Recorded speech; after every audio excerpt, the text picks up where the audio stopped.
Good evening to those of you in the eastern, central, and mountain states. Good afternoon to those of you on the West Coast and in Hawaii. And good morning to those of you in Asia. Greetings from Beijing. I'm Steve Orlins, President of the National Committee on U.S.-China Relations, and I am pleased to welcome participants from 52 venues in the United States and Greater China to our fourth annual Chinatown Hall National Reflections, Local Connections.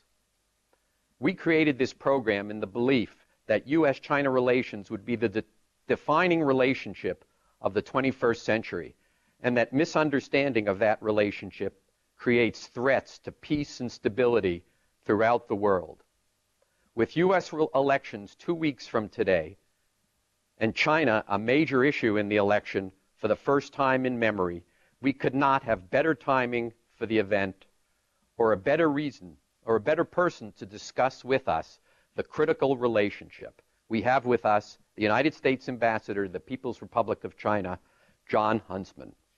You have his biography, so let me just add that our country is fortunate to have an ambassador like Jon Huntsman representing us in Beijing. His experience as ambassador in Singapore, as Deputy U.S. Trade Representative, as Governor of Utah, and his fluency in Chinese uniquely prepared him to represent our country in this increasingly complex relationship. Before turning the floor over to Ambassador Huntsman, I'd like to thank our partners at all of our venues for helping us put together this program. And I'd like to thank our small but very dedicated National Committee staff that has been terrific, that has done a terrific job in coordinating this national, in fact, one can say this worldwide event. Let me also thank our speakers, none of whom are paid. They have traveled throughout the United States to talk with you about China because they believe, as we do, that educating Americans about China will help us fashion policies that are in the long-term interest of the United States. In addition, let me thank the Star Foundation for providing the funding for this exciting program. Last but certainly not least, let me thank Ambassador Huntsman for coming and joining us today, having just gotten off of a 15-hour flight from the United States. After the ambassador's opening remarks, we'll accept questions transmitted electronically from all of our venues. We will get to as many of them as we can, but let me apologize in advance to those whose questions we don't have time to answer. Let me turn it over to Ambassador Huntsman. Thank you, Steve. It is indeed an honor and privilege to be with you. And you rightly pointed out that both of us are just off a very, very long flight. So if I happen to say anything too incendiary today, we can always blame it on jet lag. How about that? Fair enough. Thanks to you, Steve, and the National Committee, a group that has been central to the U.S.-China relationship going way back to the mid-1960s. I thank you. I thank the people who have funded and supported the National Committee over the years. And thank you for the way in which you have contributed so mightily to the U.S.-China relationship. There's much more to be done. And we're glad that you're here. We're glad that we're connected with 50 different locations. I've taken a look at the list of all of those participating at the various locations, and there are some truly outstanding China hands who are out there, and I'm sure that the local audiences will look forward to a thorough discussion.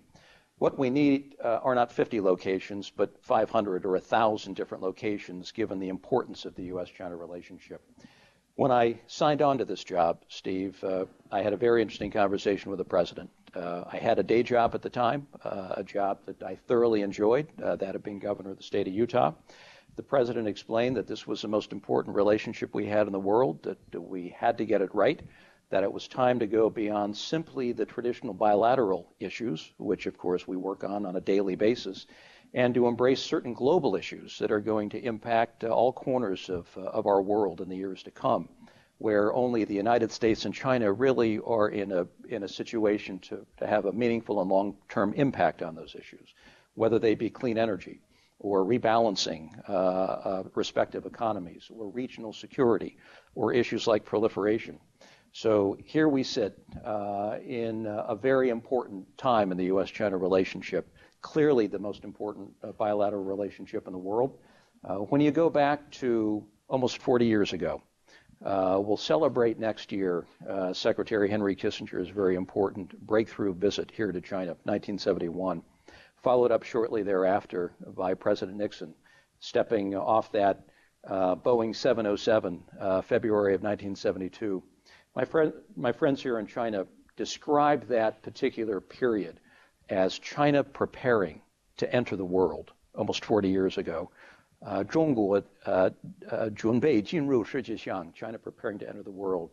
And then you fast forward that period of time right through the Deng Xiaoping years and the very important economic door-opening policies to China's entrance into the WTO. I say that because I was present as Deputy U.S. Trade Representative when it occurred in November of 2001. My friends here in China describe that event as China formally entering the world. 中国进入世界上. And then we look from 2001 to where we sit today in 2010. China is not only entering the world, it has entered the world, and it sits on the world stage. And it will be increasingly important to ensure that between the United States and China, we're able to fashion a relationship. Not that we're always going to agree. In fact, we're going to have some fairly prominent disagreements, and they're spelled out in the front pages of newspapers every day around the world. But we must be able to reach a cruising altitude based upon respect, based upon a sense of equality, where for the big issues of the day, we're able to sit down at a negotiating table and find solutions. And increasingly, we're making some progress in finding solutions on the issues that really do matter. We have a long way to go. And in conclusion, I would particularly point to the younger generation that is coming up, both here in China and in the United States, for us to get this relationship right longer term. Now, almost 40 years after President Nixon's visit and the signing of the Shanghai Communique and a couple of other communiques to follow, the young generation here in China is going to have to get the perceptions right toward the United States. Young kids in the United States are going to have to be given more in the way of opportunities to study Mandarin, which to my mind is a window into a foreign culture. How do you crack the code in terms of getting young kids to understand a foreign culture? I believe it's through language. And for the younger generation, as I interact with them here in China, I get all kinds of young kids who come through my office here who are part of various study abroad programs in the United States. I have complete faith and confidence that they are being given the right kind of training, education, and the upbringing to get this relationship right longer term. What we need to do is take the few who are given these opportunities and times it by about 1,000 in order for us to get this relationship right. It's going to take a generation that really does understand this relationship for what it is as compared to what it isn't. And moreover, we're going to have to understand the traditions, background, history, and cultures of both respective civilizations. One 5,000 years old that's drawing from a lot of successes, a lot of tumult and turmoil over those years as well. And our own country, which draws a lot of its guidance and its inspiration from our founding documents, just less than 240 years old, that really make us who we are as Americans. And it's therefore no surprise when we talk about things like human rights. It's part of who we are. You can't delink some of these issues from who we are as Americans. So the challenge is before us, and I think we're up for it. But I mention the next generation because it clearly will be incumbent upon the young people on both sides of the Pacific to work on getting this relationship right. Speaking of that, I think the next generation, and focus on the next generation is critical. But in the interim, we seem to have this strategic mistrust that permeates all sorts of, all parts of the relationship. How, as ambassador, do you deal with that issue? People have to understand the United States for what it is. We do our best to get the message out about the United States to all corners of this country. And when you look at China, it is a vast land. You almost have to break it down into subcomponents. I've traveled to Xinjiang. I found it to be a completely different place than what most would expect China to be. I was recently in Tibet. Just a couple of weeks ago, I was in Manchuria. just to name three very different destinations that I've been able to visit. Each time we're able to speak to university audiences, have press conferences, meet with bloggers who are really cutting-edge communicators here in China, a country with 400 million internet users and 70 to 80 million bloggers. And it really is a function of good old-fashioned public diplomacy to try to get people in China to understand us for who we are. The same thing holds true in the United States, where at every university, at think tanks across the United States, international businesses, I think there's a real growing curiosity to learn more about China. It's a bigger part of our economic future. It's a bigger part of our security future. There will be more in the way of people-to-people contact as we move into the future. So we've got to get a basic understanding between both countries that I think ultimately leads to greater trust between us. But when you have a situation, for example, like we've had over the last year to year and a half, where you don't have your militaries communicating with one another, where there isn't a lot in the way of transparency with respect to military spending here in China, when there is a lot of growth in various weapons programs here in China, but not a lot written and spoken about it, you can see where there would be grounds for mistrust. So just in that very important and consequential area of military-to-military ties, gladly, this last week, we're finally being able to break through somewhat in terms of our dialogue. If this dialogue is able to play out through the end of the year, and indeed early into next year, when we'll have President Hu Jintao make a very important state visit to the United States, this is slowly how we begin to rebuild trust in one another. It's good old-fashioned dialogue.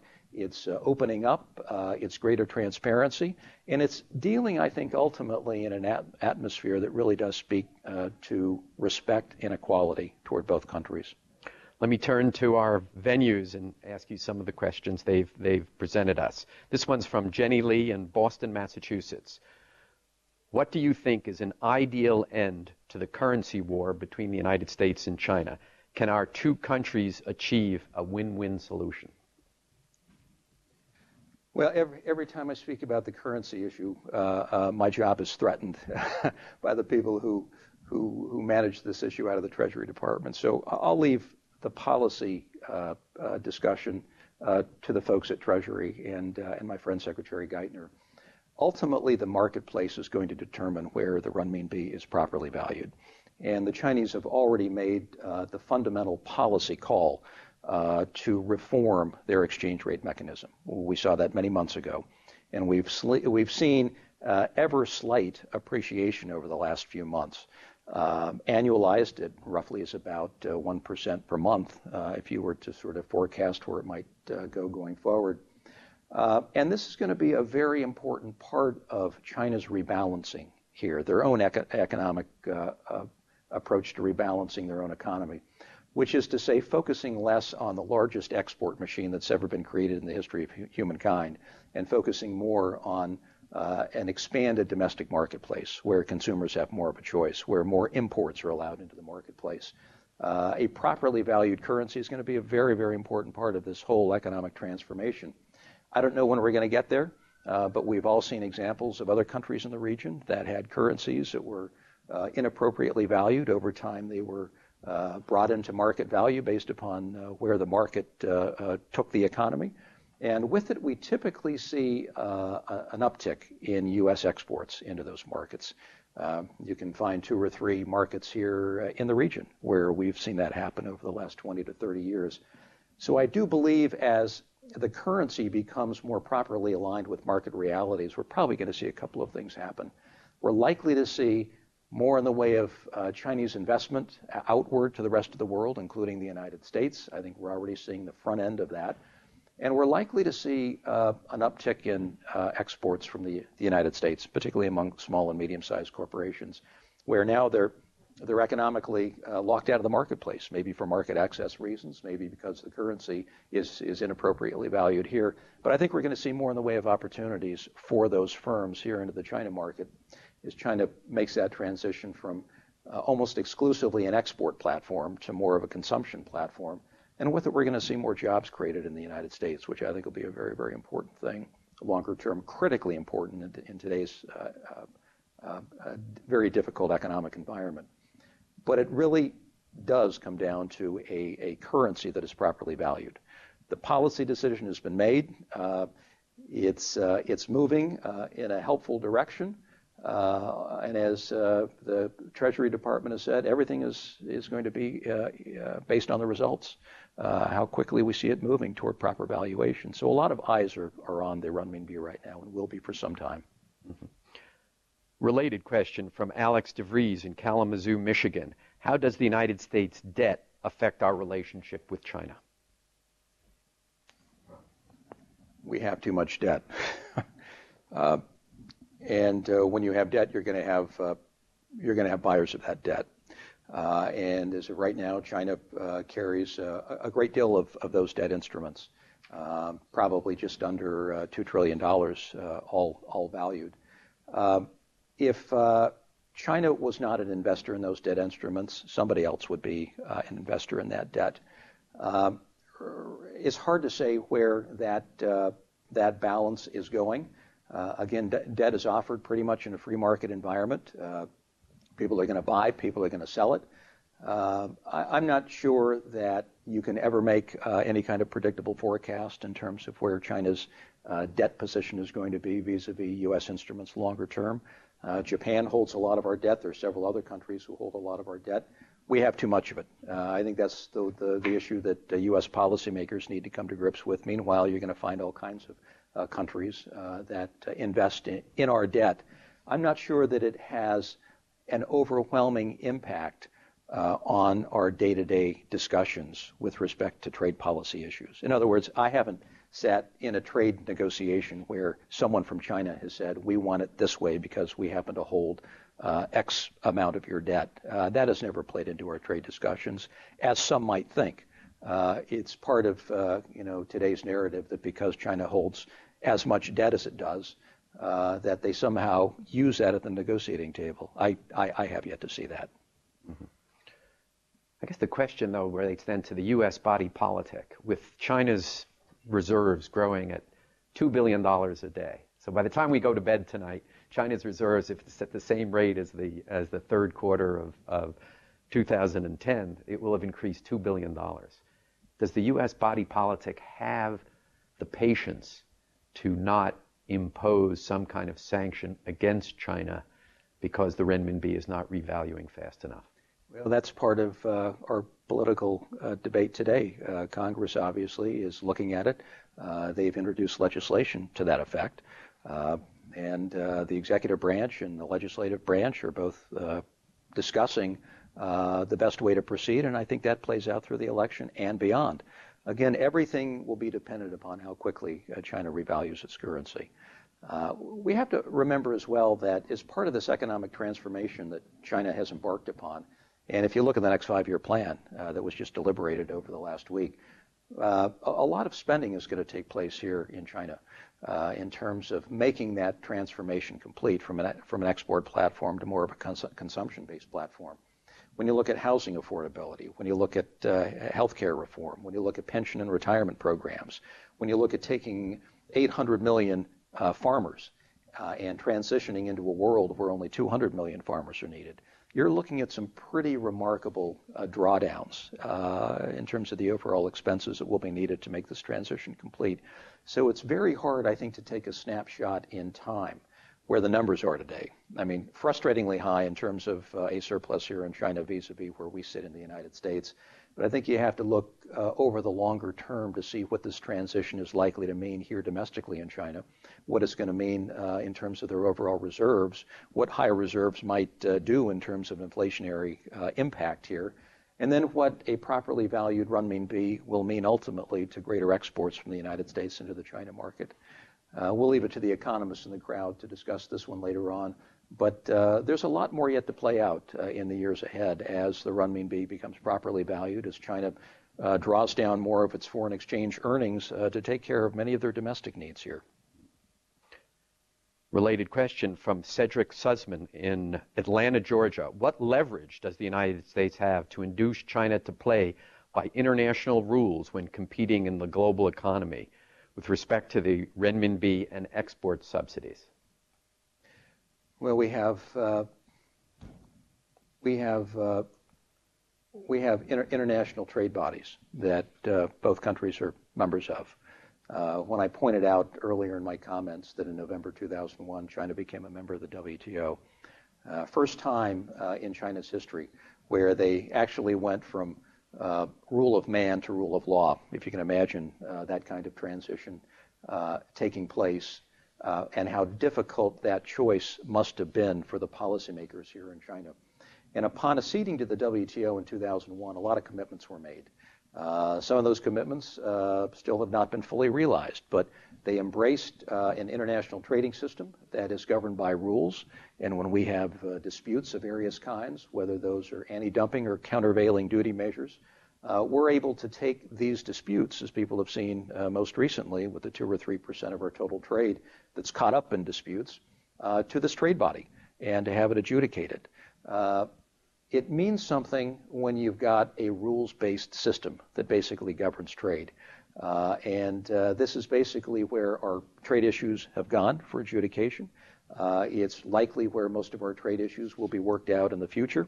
Without some sort of rules-based system like the WTO, it's pretty much a random approach to problem solving at the negotiating table, which I think longer term probably doesn't play to our advantage. So we bring up a trade issue, China brings up a trade issue, and typically we found most recently when we do bring up a trade issue, China always likes to retaliate with one of analogous value. We direct them to the WTO, where we talk about it, we try to find a resolution, we try to find some sort of settlement option before it goes to a panel, and then goes through the processes that are outlined in the WTO. So we're part of a rules-based system, and I think given the enormous amount of trade between the United States and China. I mean, just stop and think about it. You know, we're probably just shy of $500 billion in trade. This is going to be the largest trading relationship probably in the history of humankind. I think it's about to overtake America's trading relationship with Canada very soon. And I don't think we're going to see anything like it for the rest of my generation, maybe my kids' generation. So it's important that we're able to get this relationship right. Clearly, with a $400 to $500 billion trading relationship, you're going to find problems. You're going to have issues. We're in some very complex areas of trade. When you look at anti-dumping and countervailing duty issues, when you look at currency issues, when you look at 421 issues like we've seen in the past, it's a very complicated set of economic dynamics. So I think the good news is, if I can find some glimmer of good news in what people typically cite as being a very kind of dicey side of the U.S.-China relationship, is that when you look at the totality of trade, not more than 2, 3, maybe 3.5% of our total trade is caught up in trade disputes. So if I were to go to the average business person and say, how much of your total sales, how much of your total earnings per year is caught up in litigation of some kind, to say that 2, 3, or 4% of your total, that I'd have to say that there's a lot between the U.S. and China that really is working. Trade is flowing. Many companies are very profitable here. They're generating greater market share, notwithstanding a host of problems that exist here. And you deal with them one at a time and try to find resolution as best you can. This is from Justin Smith in Buffalo, New York. Not too long ago, Secretary Clinton expressed a national interest in resolving the conflict in claims over resources in the South China Sea. How would the U.S. go about helping to resolve these conflicts? It's a very, very good question, and I have read some commentary recently suggesting that this is altogether new for the United States, that we would somehow care about what happened in the South China Sea. Where in fact, I remember as far back to when I lived in Singapore 20 years ago, the South China Sea has always been something the United States has taken a deep interest in. When you look at the total trade that goes through the South China Sea, it's an enormous amount, maybe 50% of all trade with the rest of the world transits some of these waters. And so for the United States, we have an interest in freedom of navigation. We've always stood up for freedom of navigation. If the United States, given our Pacific presence for at least 100 years that I can think of can't do that, then few others will be able to do it. We've also stood tall for keeping the sea lanes open for the free flow of trade and commerce from the very beginning. And I can't think of too many countries in the Asia-Pacific region that haven't benefited enormously from America's commitment to keeping the sea lanes open for the free flow of trade and commerce. We've had a forward deployed military presence, which to a lot of countries in the region is effectively an insurance policy that those sea lanes will be kept open. This has been a long-standing policy of the United States. I think all that Secretary Clinton was making clear is that we still stand up for those basic principles, and that we want those nations who have claims, along with China, to be able to adjudicate those claims based upon the law in a way that is predictable and in a way that does not create anxiety here in the region. This is from Abingdon, Virginia. Thomas Friedman of the New York Times has said that China cannot make substantial social and economic progress unless they back away from authoritarianism. I would add we may have heard the same thing from Premier Wen Jiabao. Do you agree with the assessment, and do you think China will actually back away from authoritarianism? Well, we'll look to history to answer that one. But I think what Tom Friedman is saying here is absolutely the case. If you want to have a genuinely innovative society, which is what China is going to want to have going forward, you can only maintain your economic leadership position based upon cheap labor for so long, whether that's 10, 20, or 30 years. And then you've got to do something beyond, and that something beyond is called innovation. And then being able to innovate, you've got to be able to rely upon a certain level of freedom. You've got to be able to rely upon the free flow of goods, services, access to capital, the free flow of discussion at universities, and an internet that basically brings people together that is devoid of outside control. So for China to get beyond where it is today and into a new era of innovation and greater economic flexibility, I think what Tom Friedman is saying is absolutely correct, and I would subscribe to that point of view as well. Two related questions. One anonymous, one from Michelle from Richland, Michigan. What's your point of view regarding the awarding of the 2010 Nobel Peace Prize to Liu Xiaobo? Is the United States government doing anything to get Liu Xiaobo released from prison or to free his wife from house arrest in China? Well, first of all, it's a very important gesture toward freedom and democracy, a very important gesture. He has been a symbol of the democratic movement, so-called, well before he was part of the Charter 08 movement. I have met his wife. We've had many conversations about her husband. What is interesting in today's environment here is that she has access to a computer. And she has been sending out messages. People have been tweeting about it. You can actually get pretty good information here in China about the awarding of the Nobel Peace Prize to Liu Xiaobo. What impact this will have longer term, it's really hard to know. But chances are, in a country with 400 million internet users and tens of millions of bloggers, you've got to imagine that a lot of people are talking about what this means and exactly what was behind the awarding of this Nobel Peace Prize. That begins, I think, a very important conversation. So we'll let this play out and see what kind of discussions result from this award. But so far as I can tell, there's a lot of chatter out there, and chatter in a lot of corners where most people wouldn't expect it to be taking place right now. But we care deeply about his well-being. We bring it up in our meetings, and we care deeply about her well-being as well. And we will continue to follow it and monitor it very closely. This is from Debbie Chang in Ithaca, New York at Cornell. How, if at all, are China and the U.S. cooperating on policies with regard to climate change and the environment, especially at the ground level for the ordinary Chinese citizen? And what can we do as American individuals to make a difference in this field? an excellent, excellent question. There are really two parts to this point.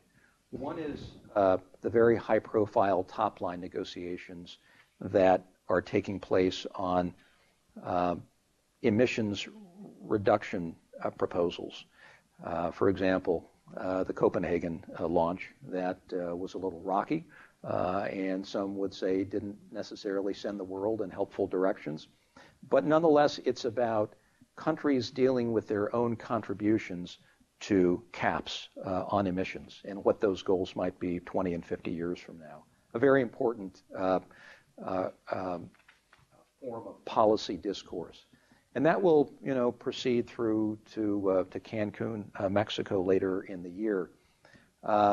We don't have the kind of energy bill yet through Congress in the United States that would give policymakers here in China a lot of hope that we're taking this issue any more seriously than they're taking the issue. So that takes me to the next part of this question, which is below the level of the high-profile, high-stakes climate negotiations, where you're looking for quantifiable goals and endpoints. You've got both countries that are engaged in a lot of good programmatic work on clean energy projects. Let me just cite a couple of them for you. We've got work that was launched between both countries on battery-powered cars, on clean and efficient building codes and standards, on carbon capture and sequestration technologies.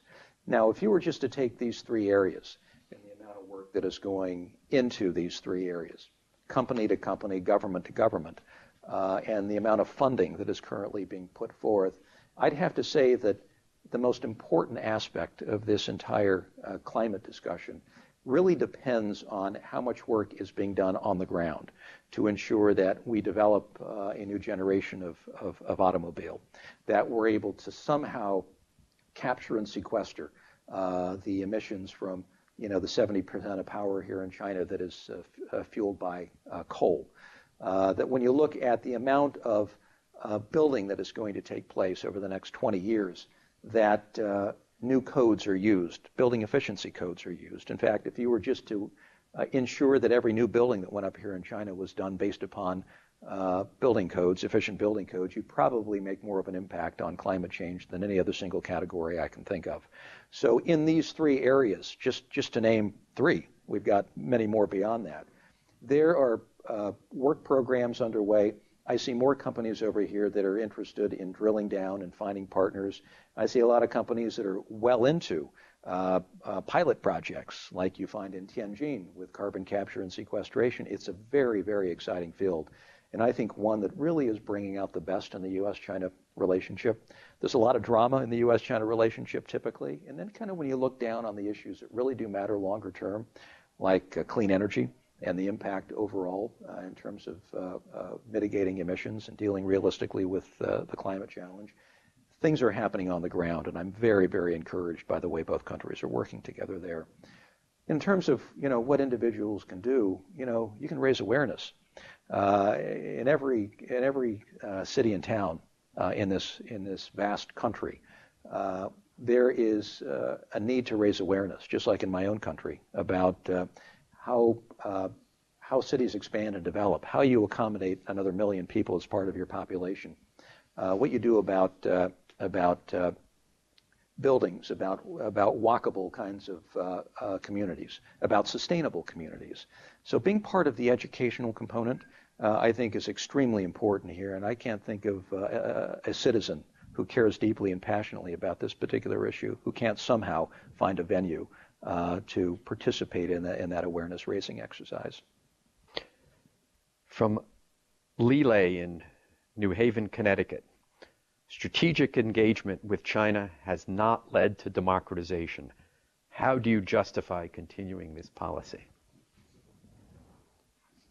Well, I think you have to say, are we in the same place today that we were 10, 20, 30, 40 years ago? I would say that the China that I see today, and I visited China for the first time in the early 1980s, I lived here in the region in the late 1970s and saw China from a different vantage point. It's a much different China. I can't imagine a China back in those days that would have the kind of blogosphere that you see today, that would have the active internet, that although blocked from time to time, messages still get through. I can't imagine the level of trade between China and the United States that I see today. I can't imagine the level of people-to-people interaction and contact taking place. I can't imagine the kinds of conversations that I have on college campuses today with young kids taking place 20, 30, 40 years ago. It would have landed me probably in a very bad place, and those who engage in these conversations probably in an equally bad place. So there's a dynamic of change that is occurring here. It's hard to know exactly where it goes or what it means to democracy as defined by Americans. But in terms of the level of mobility, the flexibility, having a premier come out recently and talk about freedom and democracy in terms that I've never heard before, something is happening here that is quite interesting.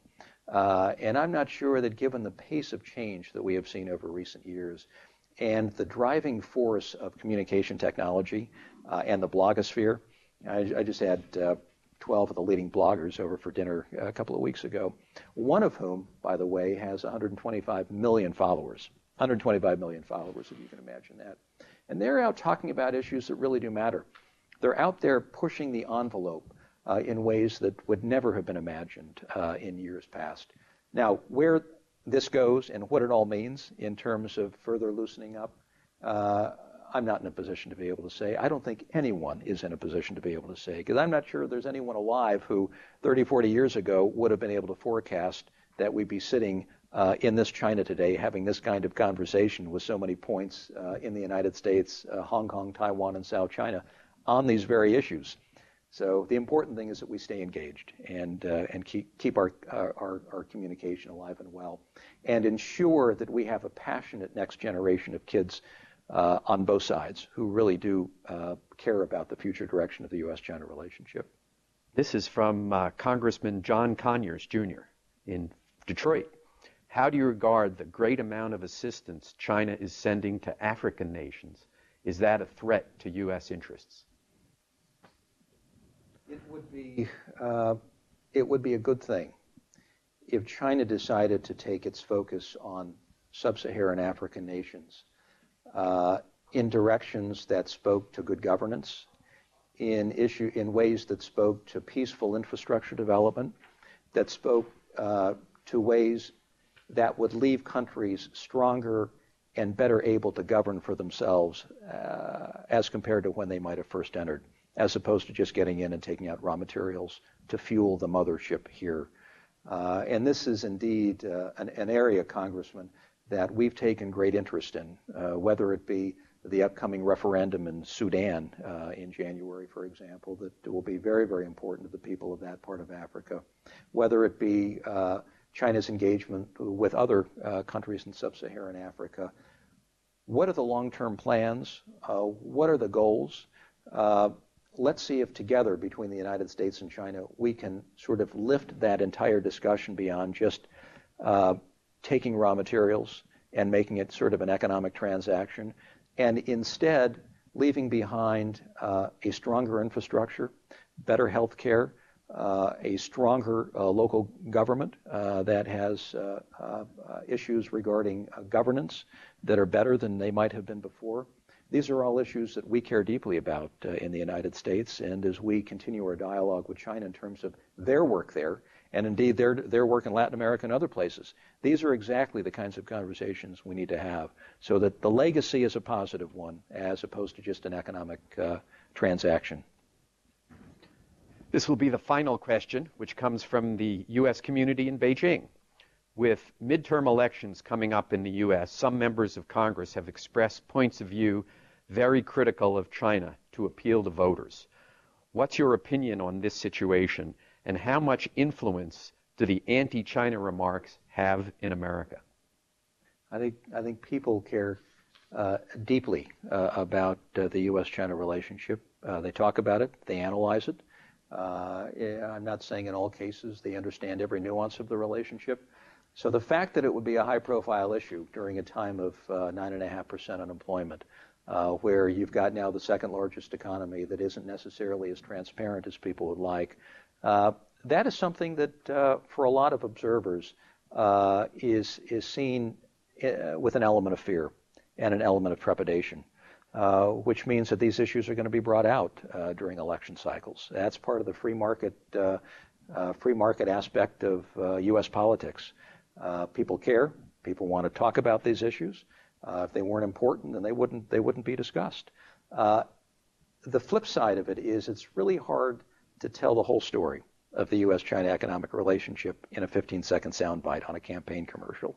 So we hope that as the campaign wends its way to a conclusion on November 2nd, and that as there are new people on Capitol Hill that begin to take their new roles and responsibilities, that we're all able to engage in a much broader conversation about the importance of the U.S.-China relationship, understanding it for what it is, and to really be able to identify where not just our points of divide are and our points of contention, but indeed our points of convergence in those issues and interests that we really do share in common. There are many of them, and I don't think we've done an adequate job of a country in fully recognizing and identifying those. And you're certainly not going to be able to do it during an election season, so we'll have to wait until beyond. I started off this conversation talking about how fortunate we are to have you as our ambassador to China. And I think this 45 minutes has shown precisely why that is the case.